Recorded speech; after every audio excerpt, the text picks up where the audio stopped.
In this video, we're gonna go through and break down not just what to look for in the overhead squat, but give you guys a real life example with one of our Axiom students, Brittany, so that you guys know how to use this stuff. If you have not gone through and actually taken a look at our full overhead squat breakdown video, I'm gonna encourage you guys, go to the link inside the description of this video and go watch that first.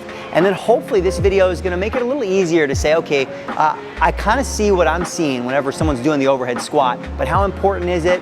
Is it really an overactive or an underactive? I'm all about trying to simplify the process. So I'm gonna give you guys an opportunity to see a couple different reps from all angles, and then I'm gonna show you guys what I see, and then we're gonna go right into what to do about it, because it's one thing to be able to recognize and pick up on it, and it's another thing to actually know how to use it when it comes to training and getting your clients to move better. Sound good? All right, so we're gonna see what's going on with Brittany here. So what I want you guys to do, I'm not gonna talk too much. We're gonna have Brittany do the overhead squat from the front. Pay attention to your check marks, which you guys know are the feet and the knees. From the side, make sure you guys are looking at the LPHC, the torso, and the shoulders. And then although it's not important for the NASM exam, passing your exam, I like to see a view from the posterior or the backside because it does help us look for little shifts as well. So, Brittany, if you don't mind, just go hands up overhead. All right, we want to make sure that toes are forward as well, just about hip width for that individual. And I want you guys just to see what you see. I'm going to watch at the same time with their overhead squat. Just do nice and slow 3 reps for us. Good. That's it. And nicely done. Now let's take a look from the side and just pay attention, maybe even take notes on what you actually see here.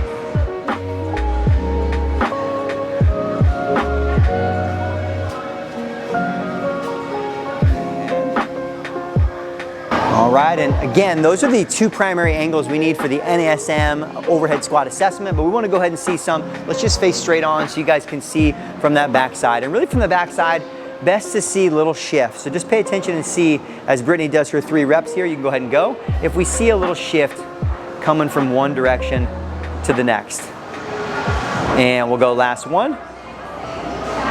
And there we go, nice job, Brittany. And wherever you guys are, give Brittany a little golf clap for performing her overhead squat for us as well.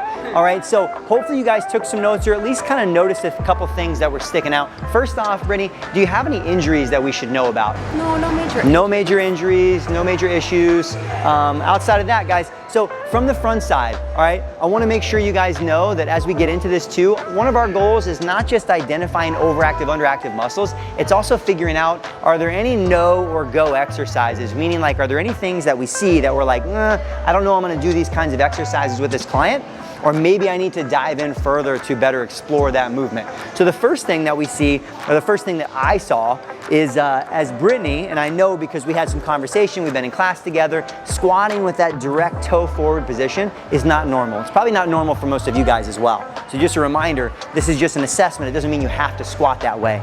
So as she was going down, and if you don't mind doing it for us again, as she was going down in that overhead squat, you can see her body's like, no, sorry, Joe, it's not happening. And it turns out, those feet literally, so try to keep them forward. And if we keep them forward, yeah, I mean, it's like her body almost won't let her. So right away, we know that's one of the overhead squat pieces we're looking for, toes turn out, all right? Now, we gotta identify from here though, it's the practical usage of it. What is it? Why is that happening? So the first thing that I like to go through and do is actually take a couple of plates, and we're just gonna put them right under her heels and see if it changes. So now, try to keep those toes forward, do the same overhead squat for us. And still a little bit of movement there, all right? So again, if someone's able to keep it perfect, it's still not quite as bad. We still see the toes turning out a little bit. And that just tells me right away, again, doesn't mean from what I see, overall, still looks pretty good. I mean, from the front side, she's getting pretty great range of motion. You know, we're not seeing a ton of movement in the knees relative to the feet as far as knee valgus, but it just might also mean like hip build. We all have different hip structures, and that her natural squatting position is probably gonna be a little bit more externally rotated, all right? Not uncommon, probably more common than it is to be able to squat straight forward. So either way, maybe a little bit of ankle range of motion. So here's what we're gonna do. Let's pop this down for a second. And Brittany, if you don't mind, just come down to your knee for me, all right? Come down to your knee facing this way. So I would say if we're gonna do a lot of squatting on any given day with Brittany, and we say, all right, maybe there is a little bit of ankle range of motion, which you guys will see from the side. We haven't looked at the side view yet. Definitely does make a difference for her as well. Then one of the best things that we can do this is the position we're trying to improve our mobility in. So literally just straight up, doing some dorsiflexion drives where she tries to keep her foot flat on the ground and try to drive that knee over the top of the toe, putting some weight into it, and then rocking right out of it. And then the next thing you can do too is try to think about engaging this anterior tibialis, like you're pulling that toe into the knee. Right? Because if we do have some ankle dorsiflexion issues, we know there may be some restriction in our gastroc and soleus. Those are the potential overactive muscles, but we also have potential underactivity in that anterior tibialis. So this is a great one where we get a little bit of reciprocal inhibition, right? We're getting a little bit of active range of motion, some active mobility and stretching here on that ankle. But we're also gonna coach Brittany up to try to think about like squeezing the toes to the shin, and so that we engage that muscle as well. So I just wanted to give you guys some easy practicality to what we might do with that. So let's go ahead and pop back up again. All right, I want you to do just one more time for us to see. We'll take a look at the knees again. Is just go through that same overhead squat from the front, and then we'll move on from there. And good, coming up. So what we're looking for here, guys, remember, we're looking for knee valgus. Although we do have rotation and some of that turn out of the toes is happening here, the knee stays relatively tracking well over the toe. So right away, I mean, from that, I'm not too worried about overactivity in those adductors or underactivity in the glutes, because at least from what we're seeing from the front side, it's not really showing that. So let's go ahead and take a look from the side again. Hands up overhead, and take your time, nice and slow, dropping down in.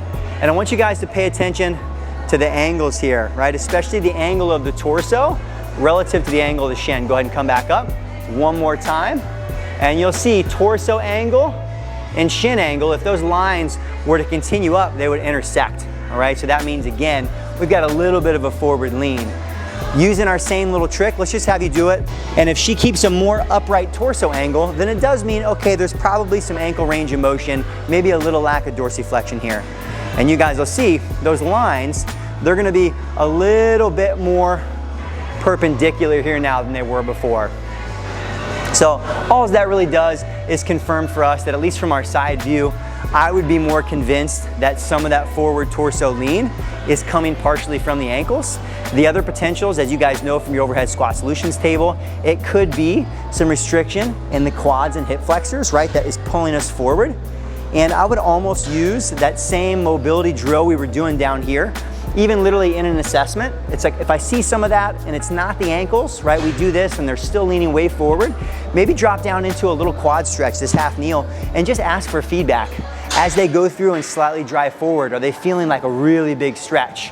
All right, if so, then that might tell me that, hey, you know what, maybe they do have some restriction here in the quads and hip flexors, so guess what? This is gonna become one of our mobility exercises prior to a lower body day, and maybe I'm gonna be doing some glute bridges to get engagement in that backside and shut down those quads. All right, and let's just see one more rep here from the side, because we see, again, there's not a lot of movement happening at the LPHC, at least not at a level that I'm overly concerned about. We don't have a ton of tilting one way or the other. And then really for the most part, the arms seem to track pretty well with our torso. You might see the slightest difference, right? Her arms may not be perfectly overhead, they're a little bit forward, and you go ahead and relax down. But I would say, and we were talking about this a little bit before we were shooting this video today too, I mean, she's got pretty well developed back and shoulder muscles. So there is a potential that maybe we have a little bit of overactivity. We all know with the overhead position, it could be lats and pecs. It's honestly not to a degree that after seeing an assessment that I'm super concerned about, but it just might be an area that I say, hey, you know what? I know if we're gonna do a day of pushing and pulling, maybe we're gonna be doing some overhead presses. I'm just gonna make sure and do a little bit of mobility for those chest and lats just to make sure that we're moving optimally.